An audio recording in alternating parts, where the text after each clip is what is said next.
So can you tell me when you started thinking about climate change as a risk factor to the wine business? And is it something you feel that you are confronted with now?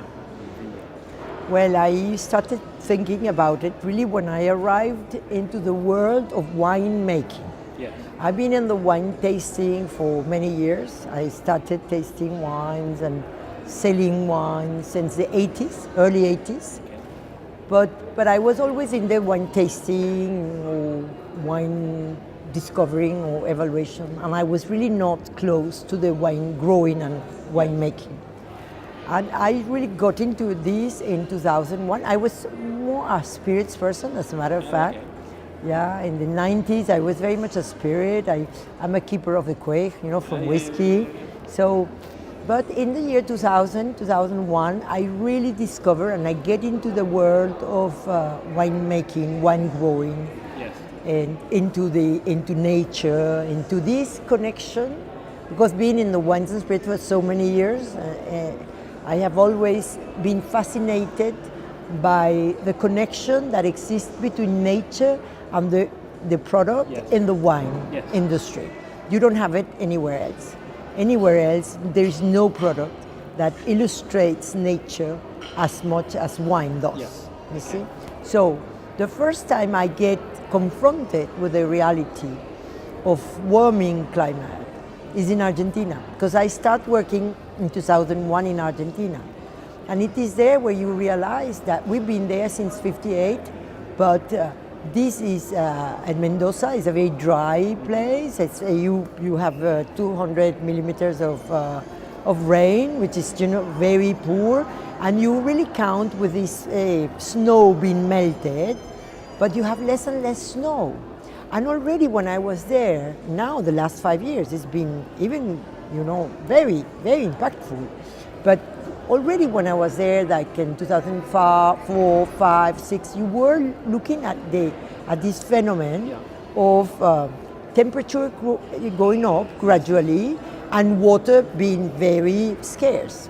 And so I think it was because of that, because I was in Argentina and was my first experience in touching nature, Yes. that I realized the importance of this process of warming and changing climate. Okay. And this is when I started very much to be active, and we were very strong because we were in crisis in 2001 in addition to that. So we thought it was important to bring all the sustainable principles. So it is not just about the climate change and what you do, but you can do so much to help to reduce the CO2, to save energy, to renew energy, So Yes. all these kind of initiatives that we started taking in Argentina with very reduced resources, Yeah. but it becomes more a culture, and this is what I really like.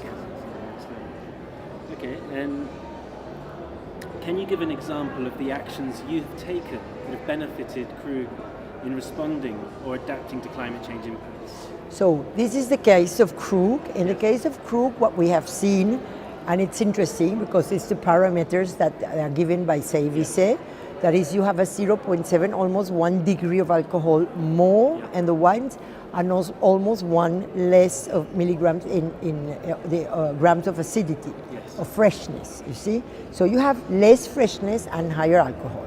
This would worry a lot a house like Krug, because our obsession and our mission is to create champagnes that can really go through the passage of time and gain with them.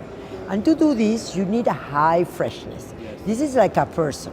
A person that can age beautifully is because has very high level of freshness in the skin, and a good attitude. It's exactly the same. Yes. So this could worry us, but we are not going to wait. So since long ago, we started a lot of work that comes from the work in our vineyard, the work with our soils, Yes. the way we fertilize, the organic treatment, and nothing chemical, and trying to bring the most beautiful expression using the resources Yes. we have.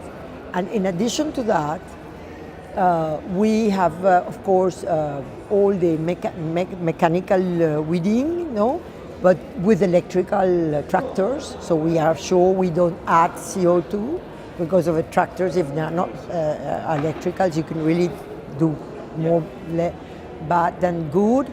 And I believe that at the same time, one of the things has been we have become obsessive with the picking date. So this is critical. And so we really work with our growers and with our vineyards, because we have 20 hectares of vineyards to ourselves, in the way we work our vineyards, in the way we treat our vineyards, but also in the decision of the picking date. Yes. And we don't do it by analysis anymore, but it is by tasting the berries. Okay. And there we make the decisions. And we have gained freshness. And we are even before the opening of the harvest. Yes. We normally we have made a declaration and started already. So we have gained a little bit in alcohol, like 0.2, but we have gained in freshness 0.3. So we are even better Yes. in freshness than we are in the alcohol. But I believe it's all we are doing considering the circumstances. Yes. So this is giving results, and in addition to that is an addition of factors. And when we talk about our champagnes, our reserve wines are extremely important. Yes. And we have changed we have state-of-the-art of the little tanks Yes. to protect our reserve wines in a very reductive environment, so we guarantee the freshness Yes. as never before. We never had this kind of state-of-the-art in 150 tanks when 20 years ago we had 60. So we've made a lot of progress on the way we work our vineyards, and the way we work inside in the culture, which really take care. And we have the certification ISO we got it in 2004. Why before I was there? We continue to get. We have the 50,000. We have a culture. Yes. That is sustainability. We take care of the water. We have reduced the 33% of water. Electricity, we have changed equipment, lights. So there is a culture of caring for the planet and for our nature. Brilliant.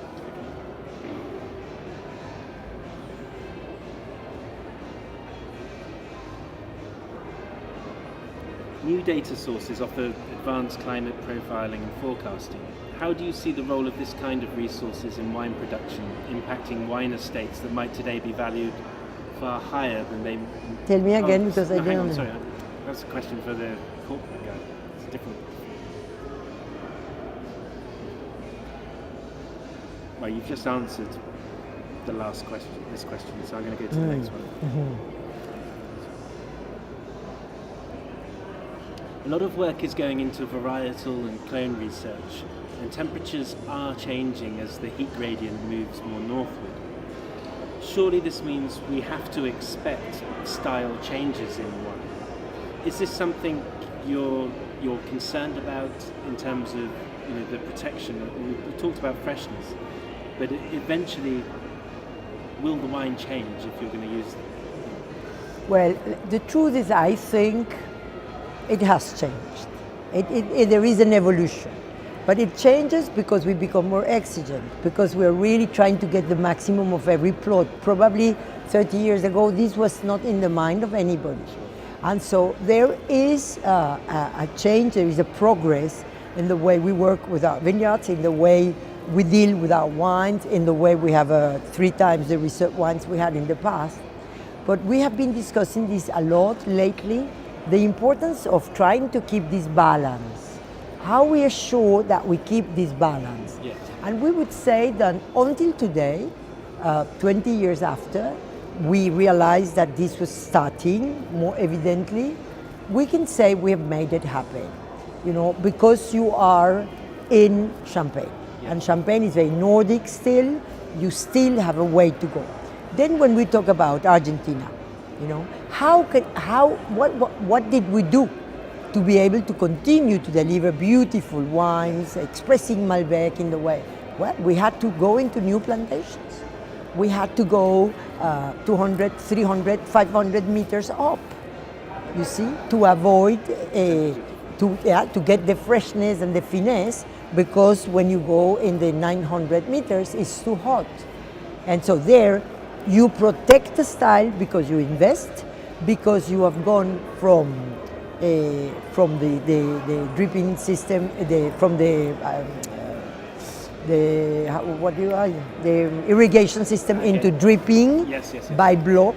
So you control. We have reduced 50% of the water consumption. We have made all sorts of analyses, electrical analysis, to understand the soils, and we've done it from the top to understand the vineyards.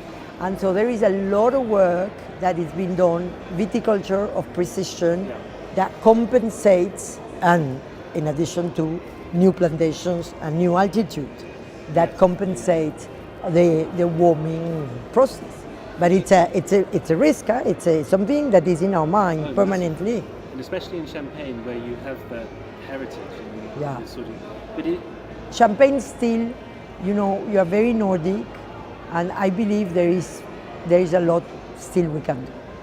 I find it very interesting that today, I think the wines of Champagne are just absolutely amazing. It's like a golden age of Champagne wine. But the IPCC and the Intergovernmental Panel on Climate Change, they still predict continual rising temperatures, and especially we're not tackling it fast enough from the politics and everything else. How high can you go up the mountain? How much intelligence can we filter into the... Well, there is no mountains. I mean, you have the slopes, and you have the 30,000 hectares, and this is Champagne and nothing else. And if you project, and this is the main point is, what happens if the world doesn't do anything, and you keep getting this warm up? There is a point you are not anymore in Champagne. Yes. You see, to go into a Champagne condition in Mendoza, it's interesting because you compensate latitude with altitude. There, it's a very good exercise we learn from, and this is why we love to be. Yes, we're in Champagne. Yes, we're in Cognac. But we also have 7 domains in extreme places in the world, and we learn. And look at in Argentina, to be at the level of Champagne. 30 years ago, we were in 1,100 meters, and now we are in 1,600. And in the past, in 1,100 or 200 and 1,400, 1,600, things were getting frozen, and not anymore. It's impressive. So it is a very important call of attention to the world, because I don't think we can. The day Champagne is warm, like it's talking about 50, 70 years or something like that, at that level, I mean, you would have a big dramatic problem in the world before that happens. So we have to take conscious and do something from now. Yeah. Okay. Sorry, Nick, like 2 minutes. Okay. Thank you. Sorry. Consumers seem to be growing more concerned about climate change. How do you communicate all of this stuff that you're doing, and to people who are starting to ask about carbon footprints, and they are starting to ask about sustainability? Do you communicate that outwards? Yeah, I think we do not communicate enough, and as a matter of fact, because it is not the subject I normally communicate. I communicate about strategy, about luxury brand building, about wines, about other things in my lectures or conferences. And I had accepted to come here. It was a big challenge because I have been a very strong promoter, but I'm a promoter, and I just bring the teams and encourage them to come to move ahead. Yeah. But I think that this has been very interesting, because my conclusion of all I have gone through is that we are very bad at education. And so we have to educate better. And then we have to communicate much more. All we do is incredible, all we're doing so far. And this should be part of what we say. Brand story. And this is going to be part of what is shared. So this is the way. We have the Krug ID, you see. Today we have very little in the Krug ID, but now I have decided that we're going to put so much more information because consumers are looking for, and we have nothing to hide, but a lot to share. Okay, wonderful. Before you go,